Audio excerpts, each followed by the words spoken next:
Janelle was not only the love of my life, she was truly my soulmate. I had been widowed previously, and Janelle came along at a time in my life when there was an empty place. And although I had no real intention for anything more than friendship, it just clicked.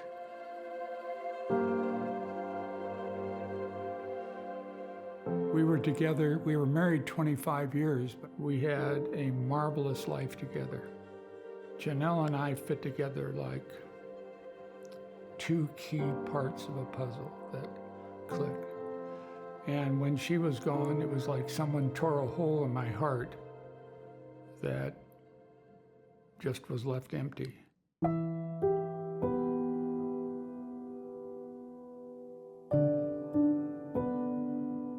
And really what happened was we both caught a cold that turned into bad bronchitis. I got over mine, hers turned into pneumonia.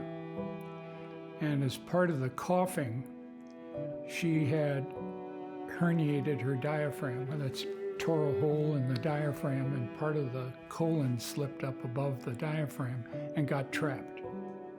And she had to have emergency surgery. And going into the surgery, we knew that the mortality of the surgery was about 50%.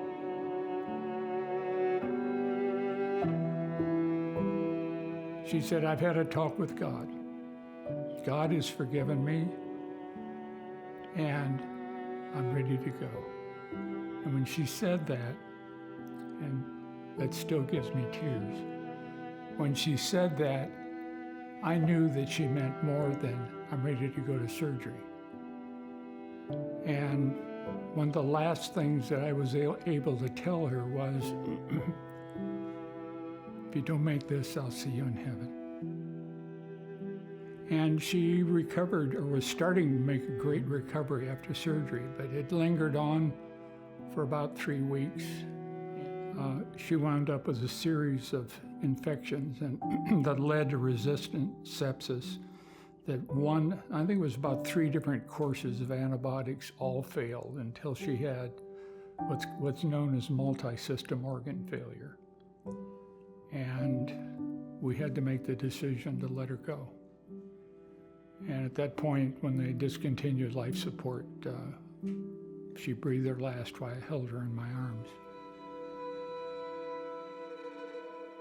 Something would spark me after she was gone that would give me the chills, anxiety, and I would find that those times it occurred to me to sit down and start reading the Psalms. And I would sit down and read the Psalms and let God know how I felt. And with time, I then became exposed to this book on rebaptism by the Holy Spirit. And at that point, I started asking God to rebaptize me in the Holy Spirit and to give me the strength to hang on and to give me his comfort. As I look back on it now, I realized that the anxiety episodes began to subside. During a period of meditation, as I was sitting there, it suddenly occurred to me, and that's kind of odd to say suddenly during meditation, but that's the way it worked. I became aware of internal peace that I can only describe as internal peace, and unless you felt it, there's no way I can really describe it. And I realized that God had been answering my prayer all along. And while I wanted to reach through the veil and touch the hem of his garment, what God really did for me was to reach through and touch my heart and give me peace. I've come to look at life differently. I realize the turmoil that we're in, but I don't have to be drawn into that all I have to do is ask God, please give me your peace. Please send the Holy Spirit, give me the strength to hang on, and I'm able to make through it. I realize there are times that are harder than others, but the little, as I call them, the slings and arrows of outrageous fortune, to quote Hamlet, become much less of a problem when you've got God on your side and the Holy Spirit.